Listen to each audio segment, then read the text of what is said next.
Olá, graça e paz por parte de nosso Deus e Pai, de nosso Senhor e Salvador Jesus Cristo. Prosperidade, amém? Normalmente os meus vídeos são dedicados ao negar a vida da alma, ao tomar a cruz e seguir ao Mestre. Mas eu quero falar sobre prosperidade. A palavra prosperidade nada mais é do que a ausência de necessidade. Paulo disse em 1 Timóteo capítulo 6, se nós temos com que comer e com que nos vestir, a gente tem que estar contente. Agora, aqueles que querem ficar ricos, eles caem em muitas tentações e ciladas. E muitos, por causa dessa cobiça, se atormentaram com muitas dores e se afastaram da fé. Então, existem pessoas que têm o dom da prosperidade num sentido mais material. São pessoas que têm um dom administrativo, de negócios, de técnicas de vendas, de capacidade de administrar empresas. E isso é um dom que Deus dá. Agora, a teologia da prosperidade, ela ensina que se eu estou passando por privações materiais ou dificuldades financeiras, eu estou fora da bênção de Deus. Isso é uma heresia terrível. Porque Jesus, sendo filho de Deus, ele mesmo se fez escravo por amor a Deus e por amor à humanidade. Embora, sendo filho de Deus, ele aprendeu a obediência pelo sofrimento. Ele não tomou por usurpação ser igual a Deus. Pelo contrário, ele assumiu a forma de servo e foi obediente até a morte de cruz. A palavra diz que desse mundo nada trouxemos e desse mundo nada levaremos. Então, qual é o sentido de eu querer ambicionar grandes coisas no mundo? Vocês lembram do jovem rico? As pessoas gostam de traduzir a parábola do jovem rico, onde o Senhor Jesus diz, vai, vende tudo o que tem, dá aos pobres, depois vem e me segue. As pessoas, não, que isso não é de forma literal. Não, é literal sim. Jesus mandou aquele homem vender tudo o que ele tinha. Sabem por quê? Porque aquele homem, ele tinha uma simpatia pelo ministério de Jesus. Mas se porventura não desse certo, ele tinha suas posses, suas riquezas. Ao contrário de Pedro e os demais apóstolos, que quando Jesus perguntou para eles, vocês também querem se retirar? Pedro disse, mas Senhor, nós vamos ir para onde? Só tu tens as palavras de vida eterna e nós temos abandonado tudo para te seguir. Nós vamos ir para onde? O que vai ser de nós? E aí Jesus consola eles e diz, ninguém que tenha abandonado casas, família, emprego, por amor a mim, que não vai receber no presente muitas coisas mais, muitas vezes mais, e ainda herdará a vida eterna. Jesus está dizendo, vocês não têm que se preocupar com nada, porque eu sou fiel para prover para vocês. É evidente que Paulo também ensina, quem não quer trabalhar, que também não come. Porque a gente não tem que viver às custas do trabalho alheio. A gente não tem que viver às custas de dízimos e ofertas de irmãos. Ah, mas não amordaces o boi quando ele pisa o trigo, é evidente, mas o boi colhe em celeiro? Quando o boi ele está se alimentando do trigo, ele está juntando nos bolsos para levar para casa ou ele come o necessário pro dia? Quantas pessoas estão enriquecendo às custas do evangelho? Pregando amor, mas não amam. Porque em 1 João 3,17 diz, não adianta nada eu dizer para um irmão, olha, vai, se aqueça e se alimente sem eu dar o necessário para o corpo, para o ventre. Então quer dizer, eu sou um fariseu hipócrita, que digo que a gente tem que amar, que a gente tem que ofertar, que a gente tem que se doar, mas eu não faço. Quando dói no meu bolso eu sou avarento, e o avarento não é do reino. O que eu quero dizer com isso, amados? A pergunta que eu faço para vocês é, por que você quer tanto ter prosperidade? É porque você quer ajudar na obra, é porque você quer ofertar e auxiliar a igreja a arrebanhar mais almas para o reino, para a salvação eterna? Você quer ajudar aquelas pessoas que estão passando fome, que estão passando dificuldades? Eu não tenho vergonha de falar, eu passei fome, eu passei dificuldade, eu tive uma fase da minha vida que eu vivi única e exclusivamente da caridade da igreja. Pessoas que tinham posses e condições financeiras fecharam o rosto para mim. E pessoas que eram tão pobres quanto eu me ajudaram, não me deixaram faltar um alimento. Me ofereceram um local para mim dormir, me ofereceram um local para mim poder comer e tomar um banho.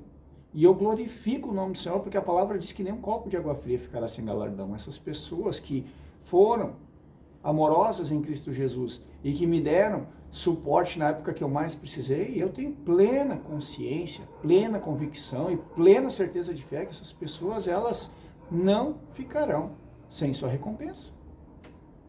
O que elas não podem fazer é simplesmente nos últimos tempos começarem a se tornarem avarentas, hereges, blasfemas, fofoqueiras, caluniadoras. A palavra diz, apartando-se o justo da sua justiça e praticando aquilo que é mal, morrerá pela maldade praticada.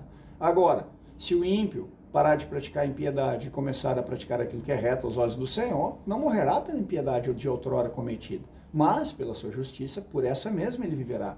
Deus não é homem para que minta, nem filho do homem para que se arrependa. Se ele diz, ele cumpre. Mas eu pergunto mais uma vez, por que você almeja tanta prosperidade? É pelo amor ao próximo? É para que você tenha como acolher aquele que está ao seu lado passando fome, passando sede, passando nudez? Jesus disse, vinde benditos de meu Pai, porque tive fome e me destes de comer, tive sede e me destes de beber, estava nu e me cobristes, estava enfermo e fostes me visitar. Vocês lembram dessa passagem? Toda vez que vocês fizeram isso para um destes pequeninos discípulos meus, a mim fizestes. Mas Jesus disse, apartai-vos de mim, malditos, porque tive fome e não me deram comida, tive sede e não me deram bebida, eu estava nu e não me vestiram. Eu estava enfermo, não foram me visitar. Ah, mas quando nós fizemos todas essas coisas? Toda vez que vocês deixaram de fazer ao seu irmão de fé. Jesus disse, quem é minha mãe e meus irmãos? Minha mãe e meus irmãos são aqueles que praticam a vontade do meu Pai. Quem é tua mãe? Quem é teus irmãos? São aqueles que congregam e professam a mesma fé que você. Agora, se Deus te abençoa com propriedades, se Deus te abençoa com posses, se Deus te abençoa com bens materiais, e você só dá as tuas migalhas, vou ali dar uma marmitinha para um mendigo, uma cesta básica para um necessitado, né? E acumulando riqueza na terra, daqui a pouco o Espírito Santo diz assim, louco, nessa mesma noite eu vou recolher tua alma, e o que tu tem tesourado no reino dos céus? Mas eu fundei igrejas, eu batizei pessoas, eu curei enfermos, mas e o fruto? E o amor, aquele que tudo pode, tudo crê, tudo espera, tudo suporta. Cadê? As pessoas estão confundindo teologia da prosperidade com o reino de Deus. O reino de Deus, ele não é ambicioso. Vocês lembram de Ananias e Safira? Eles reteram parte do campo porque vai que essa obra dessa tal da igreja cristã que nós estamos vivendo aqui em Jerusalém não dê certo. Pelo menos a gente tem uma reserva. Mas em nenhum momento Pedro ou os demais apóstolos estipularam que vocês tinham que dar X de valor. Não, a oferta era voluntária. Mas mesmo assim, eles venderam seus terrenos, né, o campo, e pegaram parte e esconderam, e foram lá e disseram, olha, nós estamos entregando tudo. Mentira. Vocês não mentiram a homens, vocês mentiram ao Espírito Santo. E na mesma hora, Ananias caiu morto. E depois, quando Safira chegou, Pedro perguntou, não vendeste o campo por tanto? Sim, portanto. Se você vendeu por tanto, esse tanto é seu. Por que atentastes contra o Espírito Santo de Deus, mentindo contra o próprio Deus vivo? Eis aí os homens que enterraram teu marido, e estes te levaram também. E na mesma hora ela caiu morta. E sobreveio grande temor aos cristãos. Porque eles viram que de Deus não se zomba. Tudo aquilo que a gente semeia, a gente colhe.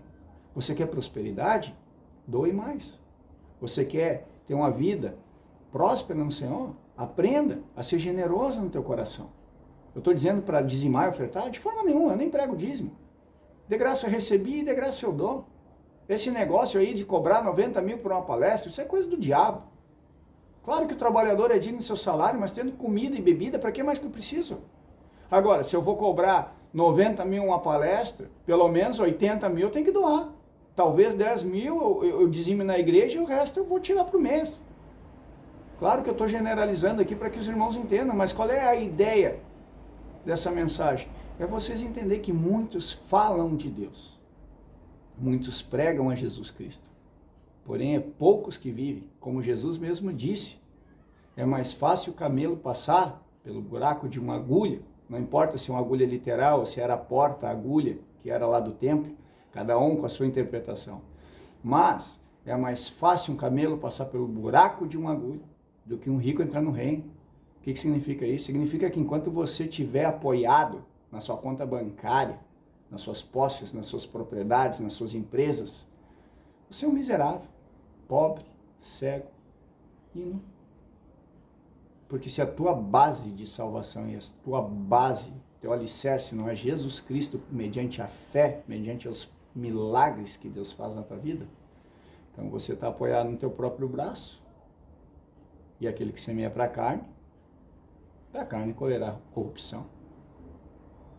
Então, Deus não se importa, e pelo contrário, Deus quer que você seja muito próspero, contanto que o teu coração seja reto e não ganancioso, contanto que você tenha amor e não seja avarento, contanto que você não se esqueça do buraco que o Senhor te tirou, do lixo que você era antes do Senhor te colocar onde Ele te colocou. Porque Deus dá e Deus tira, como disse Jó, bendito seja o nome do Senhor. Precisaria você também passar pelo que Jó passou, perdendo a saúde, a família e a renda, para aprender a glorificar o nome do Senhor em todos os momentos? Como Paulo dizia, eu sei viver na abundância, mas também sei viver na escassez. Tudo posso naquele que me fortalece. Então a pergunta que eu devo fazer para os irmãos é, não é que você queira ser próspero ou não, se você quer ser abençoado materialmente ou não. A pergunta que eu quero fazer para os irmãos é, você quer ir para as bodas do Cordeiro? Você quer estar na glória, no reino milenar com Cristo? Porque se você quer essas coisas, o encontro é nos ares. E como é que você vai subir? Cheio de âncoras nas tuas pernas te prendendo na terra. É mais fácil o camelo passar pelo buraco de uma agulha do que um rico entrar no reino. Não usem da riqueza como medida para se vangloriarem entre os irmãos, se sentindo superiores aos irmãos. Não use os títulos ministeriais que o Senhor te concedeu por graça e misericórdia para que você se coloque como um líder ou como um mandante da obra. O mandante é Cristo Jesus, o cabeça da igreja é Cristo. Você é servo inútil e você só faz o que Deus manda. E se Deus diz que você tem que perdoar, perdoe. Se Deus diz que você tem que se humilhar, se humilhe. Se Deus diz que você tem que oferecer outra face, ofereça. Para de viver de imagem, irmão. Para de viver de imagem, irmã. Para de querer ostentar o que você não é. Porque o Senhor, Ele diz claramente, quanto mais eu dou, mais eu cobrarei no dia da vinda de meu Filho Jesus. O que você tem ofertado para o reino e para a congregação? Para que as pessoas olhem para você e digam, realmente, este é um servo de Jesus Cristo, nosso Senhor e Salvador. Essa é a reflexão que eu deixo para a igreja. Deus abençoe os irmãos.